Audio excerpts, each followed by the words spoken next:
रात के 2 बज रहे हैं पर मुझे नींद आ रही है। मन बहुत उदास है। एक बार पलटकर पति रोहित की तरफ देखा तो वो बड़ी ही सुकून भरी नींद में सो रहे थे। एक बार तो देखकर मन घृणा से भर गया। पिछले कुछ दिनों में जो कुछ भी घटा है मेरे साथ, उसने मुझे सोचने पर मजबूर कर दिया है। मेरा तो कोई अस्तित्व ही नहीं है।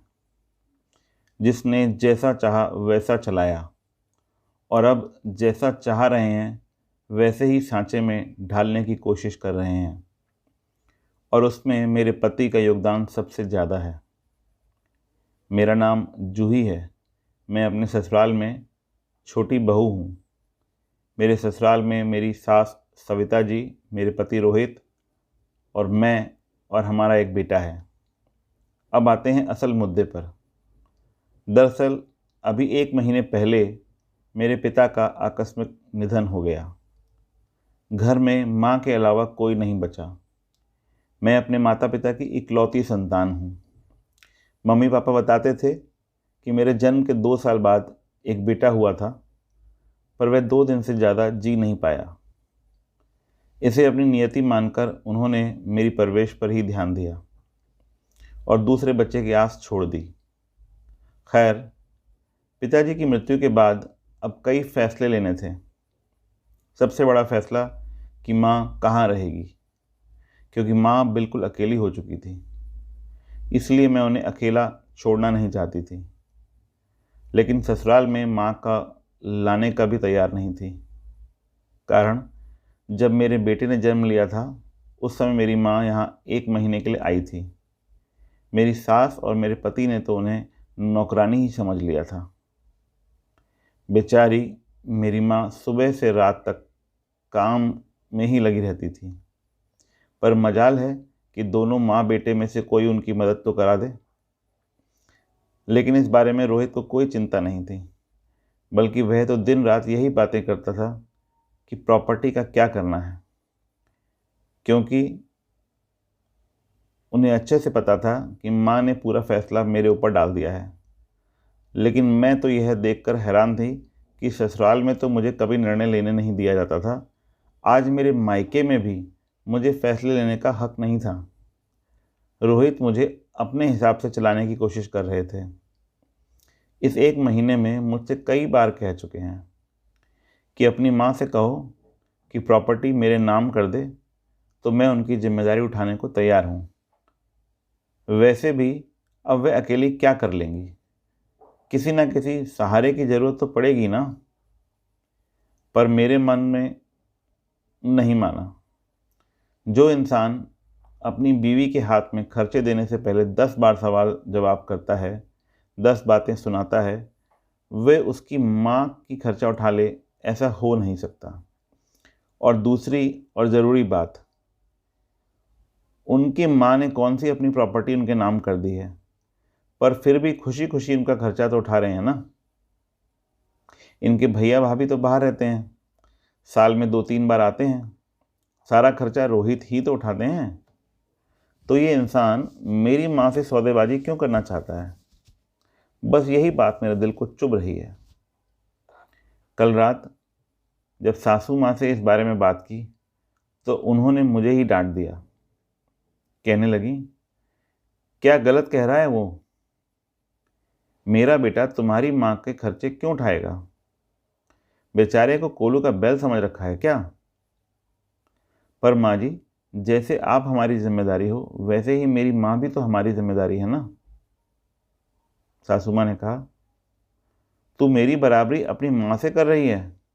मैंने अपने बेटे को जन्म दिया है, पाल पोस कर बड़ा किया है, बदले में वह मेरी सेवा कर रहा है, तो तुझे देखकर जलन हो रही है? अरे इतना ही सेवा करवाने का शौक़ था तो एक बेटा और पैदा कर लेती तेरी माँ। और वैसे भी औरत को क्या पता किस तरह से फैसले लेने हैं। तेरे पापा तो रहे नहीं अब, तो निर्णय रोहित ही लेगा ना। इसके आगे मैं कुछ ना कह सकी। गलत तो कुछ कह नहीं रही थी वो। मैं बेटी हूँ, बेटा नहीं, ये मेरी सास ने बता दिया था। पर बेटा मजबूत हो और बेटी कमज़ोर, ऐसा हो नहीं सकता। अब मेरे दिमाग में एक ही बात है, मैं निर्णय ले चुकी हूँ कि मुझे क्या करना है। बस वह निर्णय लेकर मैं सो गई। सुबह जब उठी तो आज की सुबह कुछ अलग ही लगी। मैं जल्दी जल्दी घर के काम कर रही थी। मुझे देखकर मेरी सासू माँ रोहित से बोली, आज बहू को कहीं जाना है क्या? बड़ी जल्दी जल्दी काम निपटा रही है। मुझे देखकर रोहित ने कहा, कहीं जा रही हो क्या तुम? हाँ, माँ के पास जा रही हूँ। रोहित ने कहा, क्यों? तुमने तो मुझसे पूछा भी नहीं। सोच रही हूँ कि वहाँ का घर बेच दूँ। बात सुनकर रोहित के चेहरे पर चमक आ गई। इससे पहले कि रोहित कुछ कहते, मैंने कहा, सोच रही हूँ कि वहाँ की प्रॉपर्टी बेचकर यहाँ माँ के नाम से एक छोटा सा मकान ले लूँ और बाकी पैसे माँ के नाम से अकाउंट में ट्रांसफ़र कर दूँ। माँ के खर्चों में काम आएगा। माँ पास में रहेगी तो मैं भी उन्हें आसानी से दिन में जाकर संभाल लूँगी। तुम्हारी इतनी हिम्मत कि तुम मेरे फैसले के ऊपर जाओ? देख रहा हूँ बहुत ज़्यादा बोलने लगी हो आजकल। मैंने कहा, मैं आपके फैसले के ऊपर कहाँ जा रही हूँ? मैंने कभी ससुराल में बीच में नहीं बोला, कभी किसी निर्णय में आपने मुझे साथ में नहीं लिया, पर अब तो मेरे मायके से संबंधित फैसला लेना है और वह मैं ले सकती हूँ। मेरी माँ है, उन्होंने मुझे जन्म दिया है, तो उनके बारे में सोचने की जिम्मेदारी मेरी है ना। अगर मैं नहीं सोचूंगी तो लोग सौदेबाजी करने को तैयार हो जाएंगे और वो मुझे बिल्कुल भी मंजूर नहीं है। बहू, अपनी माँ के लिए तू हमसे लड़ने को तैयार है? अब की बार बीच में मेरी सास बोली।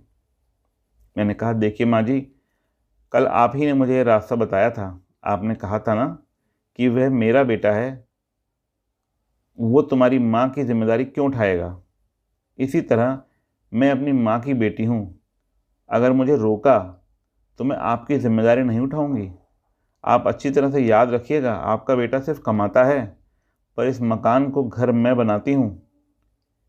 मेरी बात सुनकर दोनों में से किसी ने कुछ नहीं कहा। जानती हूँ नाराज़ हैं तो नाराज़ रहने दो। इनकी नाराज़गी के चलते मेरी माँ को मुझे मोहताज थोड़ी ना बना करना है। बस फटाफट अपना काम निपटाकर मैं चल पड़ी थी अपने फैसले को अमल करने। मेरी माँ है वो, आखिर बेटियाँ माँ बाप के बुढ़ापे का सहारा क्यों नहीं बन सकती? बस अब नहीं। और मैं निकल पड़ी थी इस मनोवृत्ति को बदलने।